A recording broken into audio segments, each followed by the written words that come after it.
Eye of the Storm by George A. Chesster. Chapter 1. The Drizzle Sets the Stage. It was a typical drizzly afternoon in London, the kind where the rain didn't pour but rather lingered, turning every surface into a reflective canvas for the city's endless grey skies. Water collected in shallow pools on the streets, rippling under the hurried footfalls of commuters and tourists alike. The air smelled faintly of damp stone and roasted chestnuts from a vendor stationed near the Thames, his cart standing resilient against the moisture that clung to everything. Among the bustling crowds moving through the city like a well-orchestrated dance, 5 individuals unknowingly gravitated toward the same destination, the London Eye. The Great Wheel loomed above the city, a modern relic that promised breathtaking views of London's sprawling majesty. It stood still for a moment, a rare sight, as maintenance workers in neon vests adjusted unseen mechanisms, their muffled voices swallowed by the persistent drizzle. Somewhere in the throng of ticket holders, a woman in her 70s adjusted her spectacles and frowned at the slow-moving queue. Daphne Hawthorne, an avid reader of Whodunits, tapped her cane against the pavement impatiently. She wasn't thrilled about this outing, suspended in the air like some sort of sightseeing pigeon, but her niece had insisted that she needed to get out more. And so, against her better judgment, she found herself here, waiting to step inside a giant glass capsule that would carry her into the sky. Nearby, Jerry Price, a comedian whose career was in a perpetual state of just about to take off, studied his fellow passengers. He didn't mind being stuck on the Eye. It gave him fresh material. A Ferris wheel full of strangers? That was the kind of setup that could turn into something truly funny, or at least mildly entertaining. A few steps away, Vanessa Storm, her name conveniently suiting her social media brand, checked her reflection in her phone's camera, adjusting her sleek bob as she spoke into the device. All right, guys, we are about to go live in the most iconic place in London. The view is going to be insane. She chirped, blissfully unaware of the growing line behind her. Carl Evans shifted uncomfortably as he clutched a heavy briefcase to his chest, his fingers pressing against the cold metal clasp. He was not a tourist. He wasn't here for the view or for entertainment. No, Carl had work to do, serious work, and being trapped in a capsule full of strangers was an unforeseen complication. He muttered under his breath as the line crept forward. And then there was Sheila, the ride's operator. A woman of few words, Sheila performed her job with a mechanical precision that suggested she'd been doing this for far too long. Every shift blurred into the next, each rotation of the wheel as predictable as the tide. But today, something felt different. She couldn't put her finger on it, but the air held a strange charge. As the final boarding call was announced, the 5 strangers stepped inside the capsule, the doors sealing behind them with a soft hiss. The wheel began to move. They were off. Chapter 2. Meeting the Cast. The capsule ascended smoothly, the hum of its mechanisms blending with the distant murmur of London's streets below. Raindrops clung stubbornly to the glass, distorting the city's vast skyline as it stretched toward the horizon. Inside, 5 strangers stood awkwardly, each taking in their surroundings in their own way. Daphne adjusted her spectacles, her sharp eyes flitting between her fellow passengers. She had always been an observant woman. Decades of reading mystery novels had trained her to notice the smallest details. A slight twitch of the fingers, a darting glance, a nervous tick. She often played a game with herself, guessing the professions of strangers based on their mannerisms. She turned her attention to the man nearest to her, a lanky fellow with unkempt hair and a face that seemed perpetually on the verge of breaking into a smirk. He wore a hoodie over a graphic tee that read tragic, comedy, a life story, and his fingers tapped idly against the railing. Comedian? Daphne asked, more to herself than to him. Yeah, how'd you know? Jerry Price turned, startled. The way you watch people. Like you're collecting material. Guilty as charged. What can I say? Life's a joke, and I'm just the guy taking notes. Jerry grinned, pulling out a small notepad. I just hope you're funny. Ouch, Jerry said, placing a hand over his heart. but fair. A soft chime rang as Vanessa spun in place, angling her phone camera for the perfect shot. Guys, check this out. The city looks so dreamy in this rain. She cooed, speaking into the camera. And this light flawless. She tossed her hair back, the motion carefully practiced. Are you live streaming inside a capsule? Jerry leaned over. Obviously, my followers expect updates. Right? Because they'd be lost without knowing you're currently 50 feet above the Thames. Daphne smirked at their exchange, while Carl, who had been silent until now, shifted uncomfortably in the corner, gripping his briefcase with white-knuckled intensity. You okay there, briefcase guy? Vanessa raised a perfectly sculpted brow. What? Carl blinked at her. You look like you just swallowed a lemon. Jerry snorted. Yeah, man, what's in there? State secrets? Stolen crown jewels? Carl's grip tightened. Nothing, just business documents. Carl let out a slow breath, clearly unwilling to engage in conversation. The final passenger, Sheila, remained near the capsule's door. As the ride's operator, she was supposed to be supervising the journey, but something about her stance felt off. She was tense, eyes flicking toward the emergency panel as if expecting it to light up at any moment. Daphne noticed. You seem nervous, dear. Sheila startled. What? Oh no, I'm just making sure everything runs smoothly. Daphne tilted her head, unconvinced. As the capsule rose higher, an uneasy silence settled over them. Outside, the city stretched in all directions, vast and endless. But inside, the space felt smaller by the second. Something about this group, this moment, felt unnatural. Then, without warning, the capsule jerked violently, sending Vanessa stumbling into Jerry. A flicker of panic crossed Sheila's face as she reached for the control panel. The London Eye had come to a stop. They were trapped. Chapter 3, The Murder Most Foul. For a moment, the capsule was silent, save for the faint hum of the city below and the muted tapping of rain against the glass.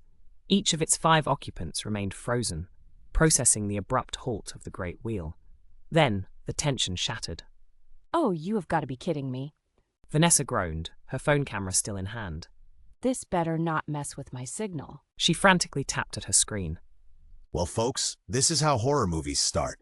5 strangers stuck in an enclosed space, cut off from the world. If this were a film, the creepy music would start right now. Jerry spread his arms. This isn't a joke. Someone needs to fix this. Carl, still gripping his briefcase like a lifeline, muttered under his breath. He turned to Sheila, the only one remotely close to being in charge. You work here, do something. Sheila's jaw tightened. I don't control the wheel. I operate it from the boarding platform. If something's wrong, it has to be handled externally. She pressed a button on the emergency panel, her finger lingering for a response. Nothing. Her shoulders stiffened. She murmured. So what, we just wait? Carl exhaled sharply, frustration brewing beneath his nervous demeanor. Daphne, who had remained quiet up until now, adjusted her spectacles and studied the group. Patience, young man. Panicking won't help. It's likely just a technical issue. Daphne's voice was calm. Jerry leaned against the railing. Well, if we're stuck, we might as well make ourselves comfortable. He tapped the glass. On the bright side, we have an incredible view. But before anyone could respond, the moment twisted into something far more sinister. A scream sliced through the capsule. Vanessa had turned, her face drained of color. Her phone clattered to the floor, forgotten. Her shaking hand pointed toward the far end of the capsule. There, slumped in an awkward heap, was a man. No one had noticed him before. He had been quiet, too quiet. A businessman, by the looks of his tailored charcoal suit, his posture unnaturally still. And beneath him, a dark pool of crimson spread outwards, staining the floor. For a split second, the world stood still. Then chaos erupted. Oh my God, he's dead. Vanessa's voice was a strangled whisper. Daphne gasped, one hand flying to her mouth. Jerry stumbled back, muttering an expletive. Carl's grip on his briefcase tightened until his knuckles turned white. Sheila's expression turned blank, her professional composure giving way to shock. Daphne's mind raced, her decades of crime novels clicking into place like a well-oiled machine. She took a step forward, her aging knees creaking as she approached the body. The man's suit was pristine, save for the blood spreading beneath him. A wound, small but fatal, was nestled just below his ribcage. No gunshot, no sign of a struggle. A clean kill. A murder. And the killer was inside the capsule with them.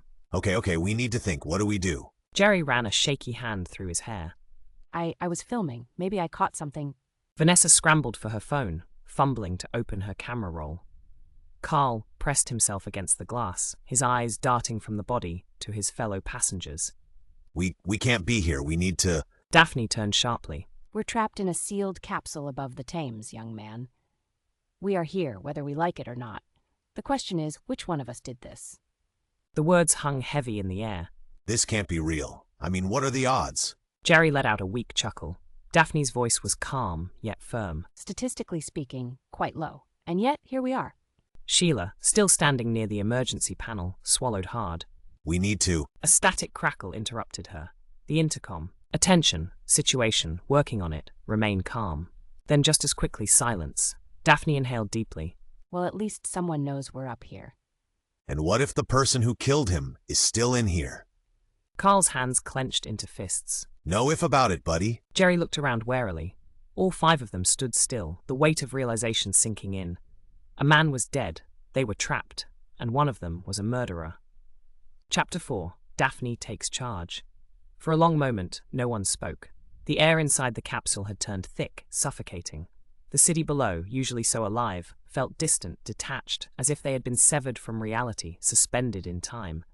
Then Daphne took a step forward, her aged but steady gaze sweeping over the group. Well, She said, her voice crisp. I suppose we had better figure out what happened, hadn't we? Oh, sure. Great plan. Let's all just turn into detectives while we're trapped with a dead body. Jerry let out a dry laugh. Daphne raised an eyebrow. Unless you'd prefer to sit here, twiddling your thumbs and waiting for the police to arrive? Jerry hesitated. Point taken. Carl exhaled sharply, shifting his grip on his briefcase. This is insane. We shouldn't be touching anything. We need to wait for the authorities. Daphne turned toward him. Yes, and while we sit here doing nothing, our murderer, who, I might remind you, is still in this capsule, might be planning their next move. Carl fell silent. Daphne adjusted her spectacles. Now, let's think logically. This wasn't an accident. This man was stabbed cleanly and precisely. That means the killer had to get close, which also means it was done before the ride stopped. She turned to Vanessa. You were filming, weren't you? Vanessa, still shaken, nodded weakly. Yeah, I was live streaming earlier. Daphne instructed. Then check your footage. If you caught anything that seemed strange, we need to see it. Vanessa fumbled with her phone, swiping through videos with trembling fingers. Daphne turned to Jerry next. You like to observe people, don't you? Jerry blinked. Well, yeah, but I didn't exactly expect a murder today. Daphne ignored him. Think back. Did you notice anything unusual before the capsule stopped? Jerry ran a hand through his hair, exhaling. I mean, now that you mention it, I did think it was weird how quiet that guy was. He was already in here when we got on, right? The group fell into thoughtful silence. Carl frowned. Yeah, I guess I just assumed he was a tourist, keeping to himself. Tourists don't usually ride the London Eye in charcoal suits. Daphne murmured. He doesn't strike me as someone here for sightseeing. She turned to Sheila. You're the operator. Did you notice him? I don't know. I see hundreds of people a day. He didn't stand out. Sheila folded her arms. Daphne's eyes narrowed slightly. And yet he was here before all of us. Sheila stiffened. Are you accusing me? I'm not accusing anyone. Daphne replied evenly. Yet. Vanessa suddenly gasped. Oh my God. All eyes turned to her. She held up her phone, her face pale. I didn't see it before, but look. She pressed play. The video showed a shaky, rain-speckled view of London as Vanessa had recorded herself speaking to her followers. Behind her, blurred but visible, was the suited man. He was sitting, his posture tense. And then, subtle, almost unnoticeable, someone moved past him. A shadow, a flicker of motion. The camera angle shifted, blocking the view. But in that split second, someone had leaned in close. Daphne's eyes sharpened. There, She said. right there. Someone approached him before he died. Carl took a step back. Wait, does that mean... Daphne's voice was quiet but firm. The killer is standing in this room with us. Silence. Outside, the rain intensified, streaking down the glass like cold fingers. Inside, 5 people stared at each other, trust crumbling. No one spoke it aloud, but the thought echoed in every mind. One of them was a murderer. Chapter 5. The interrogations begin. The tension in the capsule was thick enough to choke on. The drizzle outside had turned into a steady rain, tapping against the glass like impatient fingers. 5 strangers stood frozen, their minds racing with the same unspoken thought. Who among them had killed the man in the charcoal suit? We need answers. And if the police aren't here yet, then we'll get them ourselves. Daphne cleared her throat, the sound sharp in the silence. Oh, great.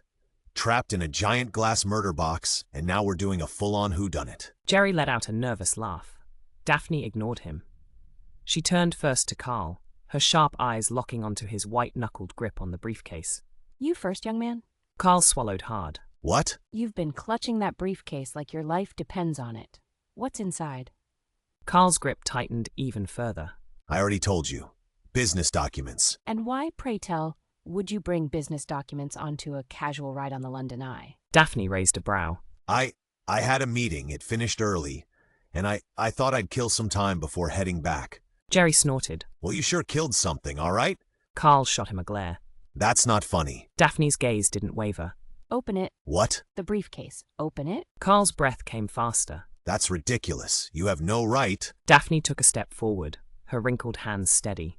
Young man, a murder has taken place in this capsule, and unless you'd like to be the prime suspect, I suggest you start cooperating. Carl hesitated. His fingers trembled over the clasps. Then, with a resigned sigh, he unfastened them. The case clicked open. Inside was a stack of documents, real business papers, just as he had said. But nestled between them was something far more interesting. A thick, sealed envelope. Daphne reached in and pulled it out. She turned it over, reading the label. Her lips pursed. Well. Vanessa leaned in. What is it? Daphne lifted the envelope. Confidential financial records. She turned her gaze back to Carl. And judging by the company logo, I'd say these documents are highly sensitive. Carl's face had turned a sickly shade of grey. It's just work. And yet, our victim was a businessman, well-dressed, professional, perhaps even someone involved in financial dealings. Daphne's voice was mild, but there was steel beneath it.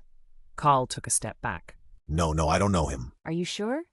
Because if this murder had anything to do with money, well, that would certainly explain why you look like you'd rather jump out of this capsule than answer my questions. Carl didn't respond. Daphne tucked the envelope back into the case and turned to her next suspect. Now, she said, pivoting. Vanessa? Vanessa's head jerked up. Me? No way. You were recording? Did you see anything? Daphne questioned. I don't know. I wasn't paying attention to him. Convenient. Daphne murmured. And yet, you conveniently caught just enough footage to suggest that someone approached him before he died.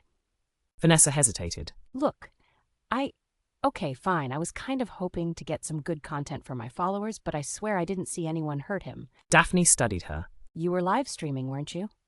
Vanessa nodded. Then someone must have been watching. Someone who might have seen more than we did. Daphne's eyes narrowed.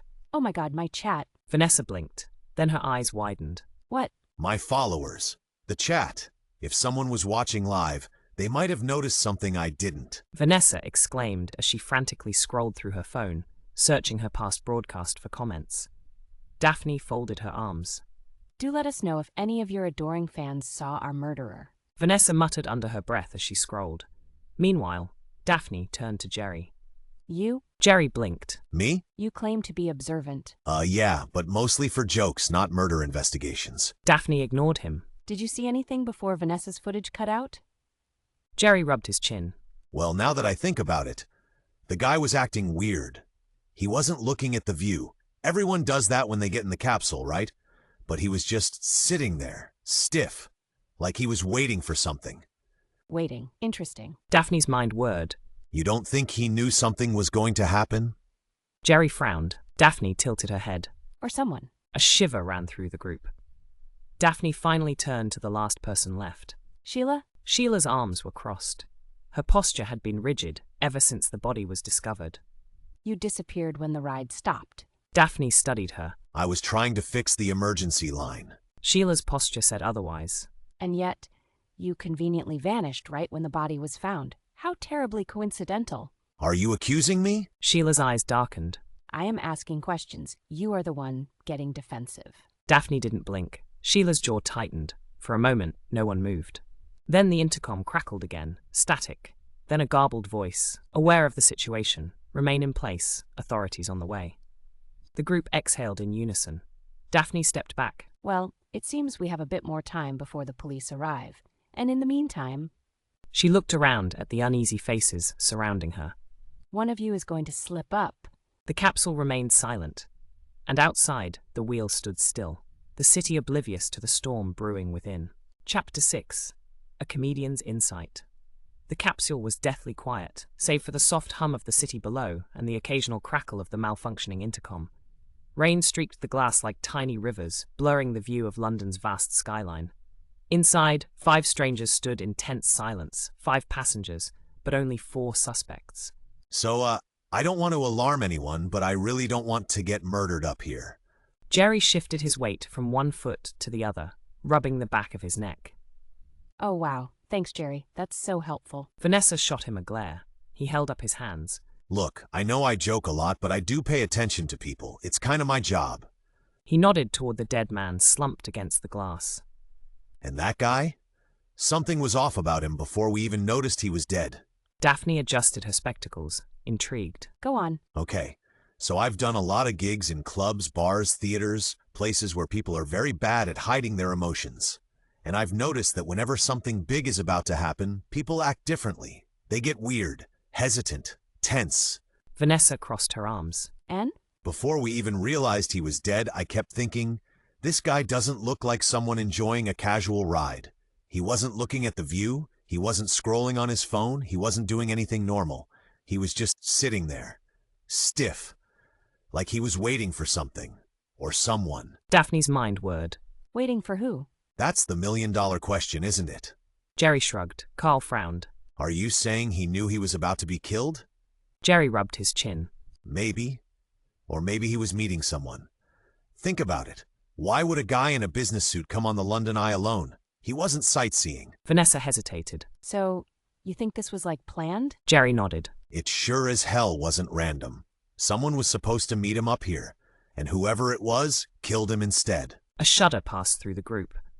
Daphne's gaze sharpened. That means one of us had a reason to be here before the ride started. She turned to Sheila. Sheila's jaw tightened. Oh, for God's sake. You were the operator. You saw everyone get on this ride, including him. And yet, you claim you don't remember him? Daphne's voice remained calm. Sheila folded her arms. I see hundreds of people a day. I don't memorize their faces. And yet, when things went wrong, you were the first to disappear. Daphne pressed. Sheila's expression darkened. I was trying to fix the radio. Daphne stepped forward. Or were you trying to hide? The tension was suffocating. Sheila's fingers curled into fists. This is ridiculous. I'm not a murderer. Sure. But let's assume for a second that whoever did this planned it. That means they needed an opportunity. Jerry nodded. This capsule? Perfect crime scene. No escape. No witnesses outside this group. The murderer knew we'd be trapped, which means they had to be in here when it happened. Carl let out a slow breath. So what? It's one of us. That's it? Daphne folded her hands. It was always one of us, Mr. Evans. The question is why? Vanessa chewed her lip. And how do we even know when it happened? I mean, it's not like any of us actually saw it. Jerry snapped his fingers. Exactly. That's the thing. Nobody noticed. And trust me, murder isn't subtle. Someone had to have seen something. Vanessa hesitated, then checked her phone again. Hold on. Let me look through my stream again. She swiped through the video, scrolling through the chat log from her live viewers. Her face paled. Oh my God. Daphne peered over her shoulder. What is it? Vanessa swallowed hard. Someone in the chat. They saw something. She turned her phone so the group could see. A comment stood out among the rest. WTF was that? Did someone just stab that guy? The blood drained from Carl's face. Jerry whistled. Well, that's unsettling. Wait, who was that next to him just now? Daphne's grip tightened on her cane as Vanessa kept reading. Someone else wrote. Daphne's voice was quiet but firm. That means the killer moved in plain sight, and yet none of us noticed. How the hell is that possible? Carl rubbed his temples. Because we were distracted. The capsule fell into a thick silence. Jerry exhaled. So what now? We just wait for the cops? Daphne's gaze flickered to each of them. No, She said. we keep going because we still don't know who the murderer is. She turned back to Vanessa's phone, replaying the footage in slow motion. Someone had moved. And soon, Daphne was going to find out who. Outside, the rain fell harder. Inside, 5 passengers waited, knowing that one of them wasn't going to leave the capsule as an innocent person. Chapter 7. The Suspicious Operator. The rain pounded against the capsule, streaking the glass in long, uneven lines. Inside, tension pressed down like a lead weight. 5 people, 1 dead body, and a murderer standing among them. Daphne's fingers tapped against the metal railing as she studied the group. One by one, they were unraveling. Jerry masked his nerves with humor. Vanessa's polished influencer facade was cracking. Carl clung to his briefcase like it was the only thing keeping him tethered to reality. And Sheila was tense, too tense. Daphne turned toward her. You were in charge of this ride, weren't you? Sheila's head snapped up. What? Daphne folded her arms. You operate the London Eye, you oversee safety, you monitor the capsules, and yet, the second something went wrong, you vanished. I told you I was trying to fix the radio. Sheila scoffed. Daphne took a step closer. And yet, in the middle of a murder, you chose to focus on technical difficulties. Sheila's jaw tightened. My job is to keep things running. You want me to ignore a system failure? Carl let out a shaky breath. Yeah. Well, the bigger problem is that we have a dead guy in here with us. Daphne ignored him. Her sharp gaze remained locked onto Sheila. You didn't just leave to fix the radio, did you? Sheila's fingers twitched. What are you implying? I'm implying that you had a reason to distance yourself. Daphne's voice was steady. Maybe you thought that if you weren't near the body when it was discovered, no one would suspect you. Sheila's face darkened. You think I killed him? Did you? Daphne didn't blink. No. Daphne studied her, looking for cracks in her resolve. Then explain something to me, dear. If you were at the radio panel when the body was found, why didn't you hear anything? No struggle, no movement. Nothing. Sheila hesitated. The capsule held its breath. Because I did hear something. Vanessa gasped. What? I heard movement. Right before the capsule stopped. Sheila ran a hand through her hair. And you didn't think that was worth mentioning? Jerry frowned. I didn't see who it was. I just heard something shift. But by the time I turned around, the ride had already come to a halt. Sheila clenched her jaw. Which means the killer acted in the final moments before the capsule stopped. Daphne nodded slowly. Carl swallowed. Jesus. Vanessa glanced at her phone again. Wait. If it happened right before we stopped, maybe I caught more of it on my stream. She rewound the video, eyes scanning the screen. Then she gasped. There. She pointed at the blurry reflection in the glass. There's someone standing right next to him. The group crowded around the phone. The reflection was distorted by the rain, but there was no mistaking it. Someone had been close to the victim. Too close.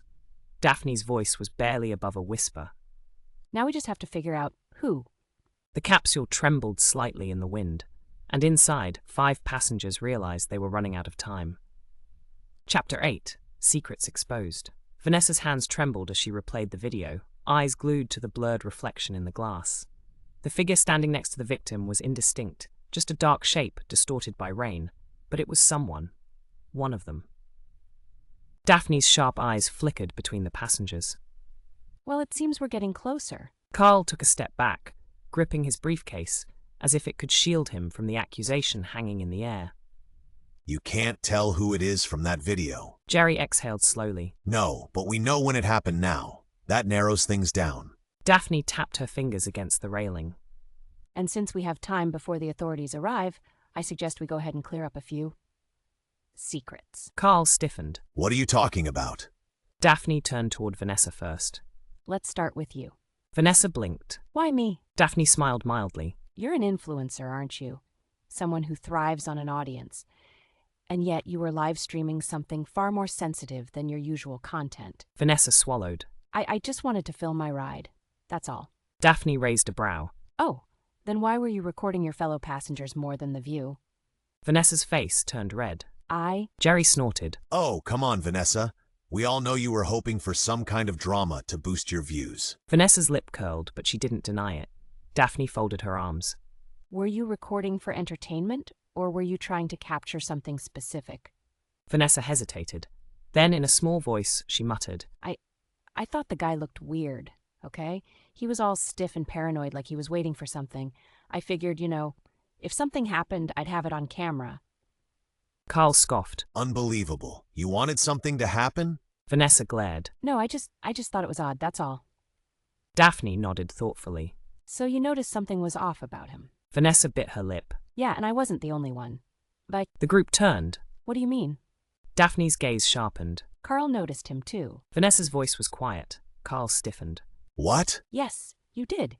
You kept looking at him, and when the ride stopped, you freaked out more than anyone. Vanessa's eyes flashed. Daphne's voice was smooth. Is it? Carl clenched his jaw. I don't even know who he is. Daphne studied him. And yet when I searched your briefcase earlier, I found a sealed envelope containing confidential financial records. Documents that I assume weren't meant to be shared so publicly. Carl's hands twitched. Tell me the truth, dear. Were those records connected to him? Silence. I don't know. Carl's throat bobbed as he swallowed hard. Jerry let out a dry laugh. Oh, sure you don't. Carl turned to him, eyes blazing. I don't. I was just carrying the damn documents. I didn't know who they were for. Daphne took a step closer. But you suspected something, didn't you? Carl hesitated. Then finally he exhaled, rubbing his temples. Fine. Maybe I had a hunch. Wait, so you did know him? Vanessa gasped. Carl sighed. No, I didn't know him. But I knew the kind of people who would be interested in those documents. Daphne raised a brow. And? Carl hesitated. Then in a low voice he muttered. Those papers, they weren't just business records. They were evidence. Evidence of a fraud scheme big enough to take down some powerful people. A heavy silence fell over the group. Jerry let out a low whistle. Well, damn. Daphne's voice was quiet. And you think our victim was involved? Carl shook his head. I don't know. But if he was, someone might have wanted him dead before those papers got into the wrong hands. Vanessa shuddered. So what, you think someone killed him to stop the truth from getting out? Daphne nodded slowly. It's a strong possibility. The group exchanged uneasy glances. Then Jerry cleared his throat. Okay, well, this is officially the weirdest comedy gig I've ever been part of. Daphne smirked. Oh dear, we're not done yet. She turned to Sheila. The ride operator tensed. What? It's your turn, dear. Daphne's smile was sharp. The capsule swayed slightly as the storm outside intensified. Inside, secrets continued to unravel, and the murderer was running out of places to hide. Chapter 9. The Unexpected Conclusion. The capsule swayed slightly as the wind picked up, the city below shrinking into a rain-slicked blur. Inside, the air had turned electric with tension. Each person had their secrets, but only one had blood on their hands. Daphne's eyes locked onto Sheila, the last person yet to be thoroughly questioned. You work here. You were supposed to be watching this ride, and yet you claim not to have noticed anything unusual? Sheila exhaled sharply, her arms crossed. I told you. I heard movement, but I didn't see who it was. Daphne stepped closer. Why were you really at the emergency panel? Sheila's fingers twitched. I already told you. You were checking the systems, but why? Daphne pressed. Because if the London Eye was running normally, then why did it stop? The group fell silent. Wait, Vanessa's eyes widened. are you saying she stopped the ride? Sheila's face darkened. That's ridiculous. Daphne's gaze sharpened. Is it, or did you stop the ride to trap us? Carl took a shaky breath. That would mean... Jerry whistled low. That would mean she planned this. Sheila's jaw clenched. That's insane. Daphne tilted her head. Is it? The operator's fingers flexed, her posture rigid. Then in a slow, measured voice, she muttered. You don't know what you're talking about. Daphne smiled slightly. Oh, but I think I do. She turned to Vanessa. Play the footage again? Vanessa hesitated, then rewound the video. The blurry reflection in the glass flickered once more.